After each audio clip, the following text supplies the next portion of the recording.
Me siento muy contento en esta reunión del 22 coloquio de historia de la Universidad de San Marcos. Contento por estar rodeado de amigos, profesores y estudiantes que nos juntamos para conmemorar el 462 aniversario de la fundación, gestionada por Fray Tomás de San Martín y Jerónimo de Aliaga, regidor de Lima, y consiguieron la provisión del 12 de mayo de 1551.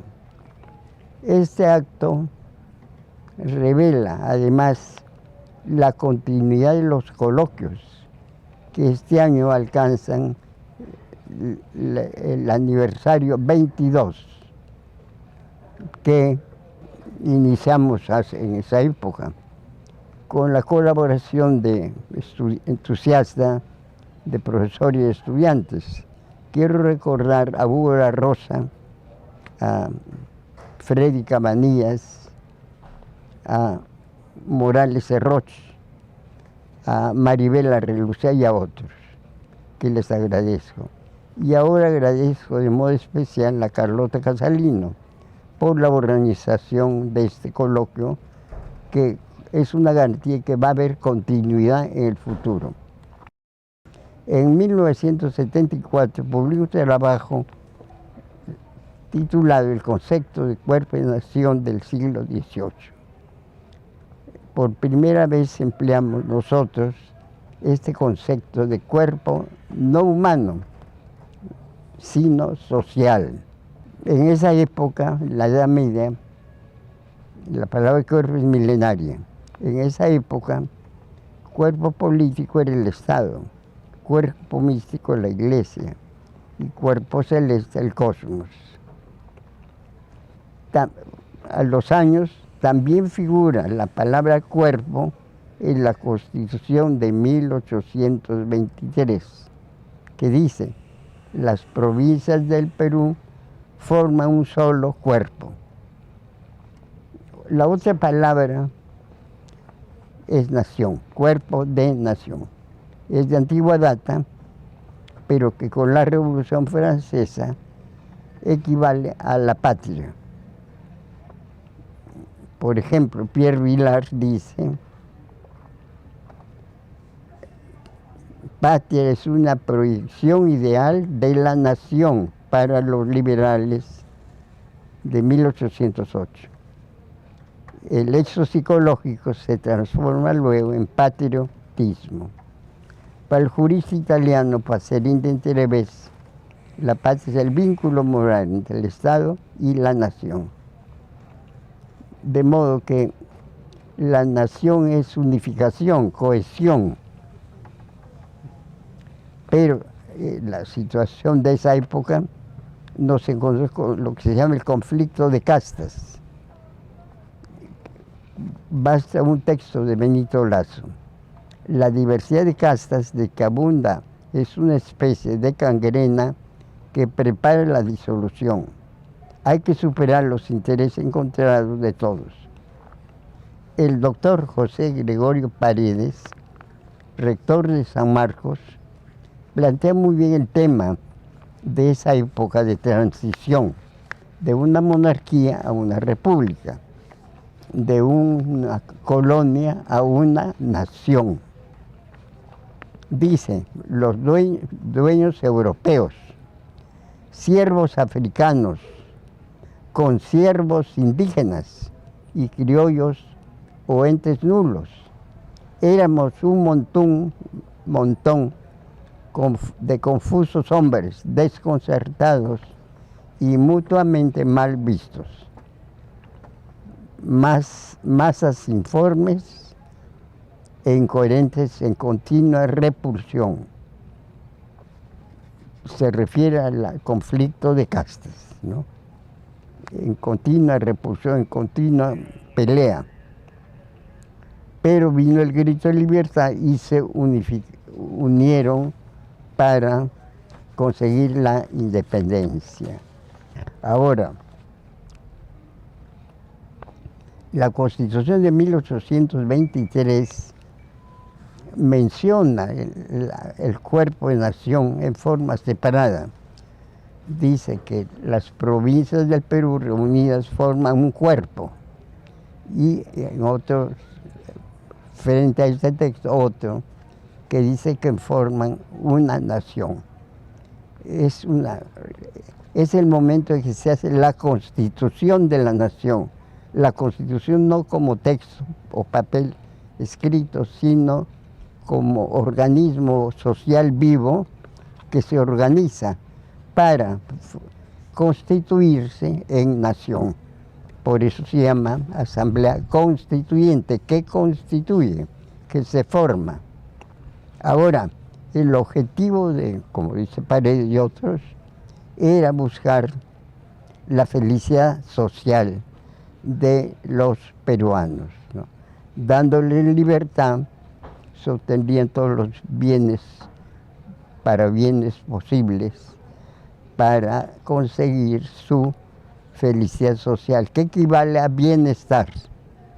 La felicidad social ha evolucionado de felicidad providencial, felicidad eterna con Dios, se pasa a este concepto, se seculariza. La felicidad no la queremos en el cielo, sino en la tierra. Eso se llama bienestar. Bien, de modo que esas son las cosas generales que permiten plantear el tema de la nación. Pero para más claridad, quiero repetir una fábula muy conocida e interpretada diversamente. Yo la interpreto como conflicto social. Es la de Mariano Melgar, se llama Los gatos. Unos gatos son perseguidos por un perro rabioso. El perro rabioso significa España. Y los gatos, los grupos sociales. Gato blanco, manchado, y otro gato negro. Grupos étnicos, ¿no? Y entonces juntémonos para derrotar al perro. Se reúnen, discuten, como siempre se pelean y viene el perro y se los come. Moraleja de Melgar: si queremos libertad, tenemos que unirnos. Es un ejemplo de lo que pasaba en esa época, ¿no? De modo que, por una parte, tenemos un conflicto de castas que impide la unión, pero hay proyectos que buscan la unificación. Al final no se convirtió, no se consiguió, quedó incompleta. Se consiguió la independencia política de España, lo cual es un paso trascendental, pero no se consiguió la felicidad social que se buscaba. Ahora, en una segunda etapa, la independencia se convirtió en un hecho militar que termina en Ayacucho. A nosotros interesa el otro lado, el que hemos expuesto antes, el de los conceptos, las ideas que impulsan ese hecho social. La felicidad social, la unificación de grupos, la cohesión social. En resumen, podría decir que el objetivo era constituir el Estado nacional, Estado-nación, que es el que vivimos ahora. Lamentablemente, en lugar de la felicidad social, se convierte en infelicidad social. Por una parte, el conflicto que continúa hasta ahora, en otra forma, claro, ya no de grupos étnicos, sino grupos sociales, ¿no? Yo siempre recuerdo lo que decía Platón: en toda ciudad hay dos ciudades, la de los ricos y la de los pobres, y siempre están en guerra. Eso pasa ahora con las protestas sociales. Ahora, lo que hemos dicho es una teoría. En la realidad habría que verlo, porque como repito, la independencia se convirtió en un hecho militar que culmina en Ayacucho. Ahora, frente a la nación actualmente, la nación existe, será incompleta, pero es una nación, un grupo que se mejora, se completa. Faltan cosas como la igualdad, falta democracia, pero es una nación. Yo sigo las indicaciones de Marcel Mauss, el sociólogo francés, y también de George Curbis. La nación es una sociedad global que procede de la tribu, el clan, el grupo de tribus y clanes. Finalmente la nación, cuando la economía entra a una etapa moderna, capitalista. Aún estamos nosotros en periodo de transición.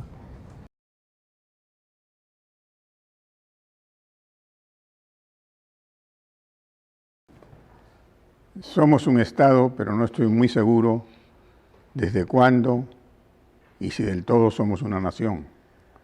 Hay una experiencia de Estado y una experiencia de nación, no solamente con referencia al Perú, sino a numerosos países. En el caso nuestro, hubo un Estado anterior al Estado imperial español, asociado a varias expansiones. La expansión inca, la expansión huari, la expansión chavín. Pero además en cada localidad segmentado en el territorio nacional existían otros tantos estados asociados, en algunos casos, a una sola nación y en otros a una relación jerárquica entre una nación dominante que controlaba el Estado y naciones o grupos nacionales dominados. El origen de estos estados es muy complejo. Recuerdo que hacia los años 60 hubo una conversación en que intervinieron diferentes personas, como por ejemplo Lorenzo Rosselló, Emilio Choi y Augusto Cardich, que trataron de establecer una relación entre, de un lado, la aparición de estados expansivos, como son los que hemos mencionado, y del otro lado, la historia climática del Perú. Y resultaba de que los chavín, los huari y los inca aparecen cuando hay una crisis climática que disminuye la producción de alimentos y origina la necesidad de un sistema de distribución muy compulsivo.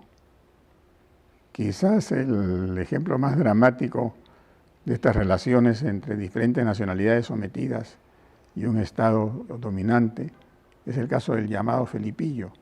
El nombre es una declinación despectiva impuesta por los españoles a los primeros bautizados indígenas.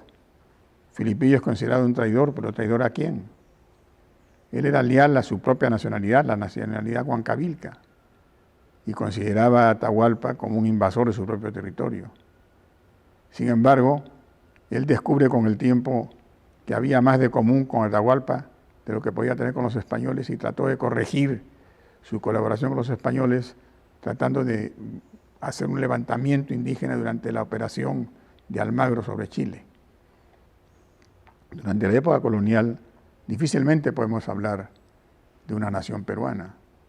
Hubo tendencias nacionales diferenciadas, muy diferenciadas. Los estudios que ha hecho Valdemar Espinosa sobre los levantamientos indígenas prueban de que poco o nada tenían que ver con el desarrollo de una conciencia nacional criolla. En el siglo XIX, por otro lado, era muy difícil de que diversas opciones nacionales convergieran en una sola operación estatal, porque había relaciones jerárquicas internas que determinaban que algunas nacionalidades sufrieran una suerte de dominio en favor de un grupo que controlaba el aparato estatal. A la experiencia de los estados imperiales indígenas que hemos mencionado, el último de los cuales fue el Inca, sucedió una coexistencia de dos aparatos estatales, el aparato estatal supranacional del imperio informal inglés y el aparato estatal propio de cada uno de estos países, el Perú, Chile o Venezuela o Colombia. Sin que consiguieran los estados nacionales y en particular el Estado peruano cohesionar a las diversas nacionalidades o proyectos nacionales. Y desde luego que no podemos decir nosotros que el Estado peruano interno, no el Estado supranacional inglés, se preocupó para nada de los intereses y de los propósitos o objetivos de las nacionalidades indígenas, fuesen las vinculadas hacia lo que llamamos sierra o al territorio amazónico. Esto hay a ese respecto, incluso en el mismo sector criollo, la nacionalidad no era tan segura como algunos piensan. Hay un terrible documento que no he descubierto yo, que lo descubrió un joven cónsul peruano, José Guzmán Herrera, en el cual, estando ocupada Lima por Chile, no se le ocurrió nada menos ni nada más a un grupo de peruanos que proponerle a Chile una confederación entre Chile y el Perú, pero solo con la costa del Perú. Entonces, prescindiendo para todo de la experiencia, la tradición y todo lo que significaba la sierra. Esto es una señal, una evidencia de la debilidad de las conciencias nacionales en estos países, o particularmente en el caso peruano. Actualmente somos un Estado moderno. No estoy tan seguro que, sin embargo, las relaciones entre ese Estado de un lado y del otro, los proyectos nacionales que históricamente planteados en el Perú, sean las relaciones más positivas y adecuadas que pudiéramos desear. Aquí lo más significativo es la actitud que desarrollamos frente al espacio amazónico. ¿Qué son las poblaciones amazónicas? Las poblaciones amazónicas se sienten y son peruanas, pero al mismo tiempo exigen que se les reconozca características propias que constituyen elementos de nacionalidades. La relación entre esas nacionalidades, entre esas colectividades amazónicas y el Estado peruano y el resto de la sociedad peruana dependen en gran parte que nosotros seamos capaces de desarrollar un programa de equidad, lo cual no significa absolutamente ningún sistema proteccionista, sino el reconocimiento de sus propios derechos que ellos han conseguido durante siglos de ocupación.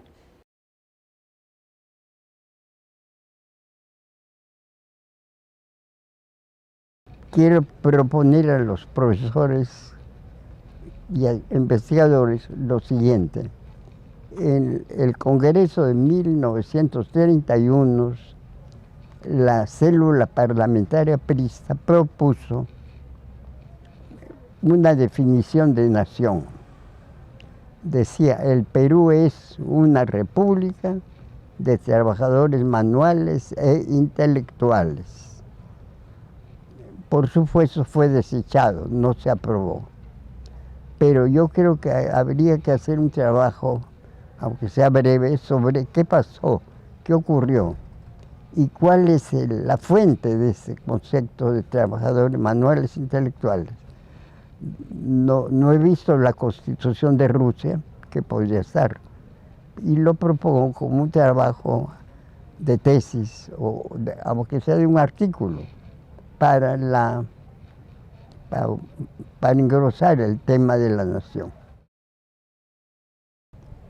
Me interesa presentar este libro, que ya está circulando, que se llama Documenta Histórica, la Universidad de San Marcos de Lima, que compilado con Jorge Guamán Machaca, un profesor de historia muy notable y colaborador mío en varios años.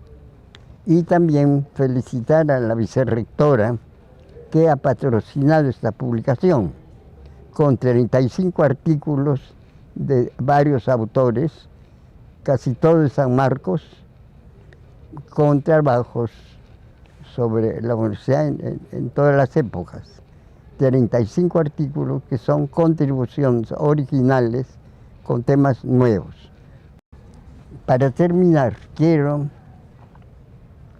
como un alumno de San Marcos, un tributo a nuestros profesores que nos han precedido. Quiero mencionar de modo especial a Raúl Porras, Ela Dunbar Temple, y en España, Antonio Muro y Ramón Carandi, el autor de Carlos V y sus banqueros, en Sevilla. Tengo más, pero quiero recordar a estos. Muchas gracias.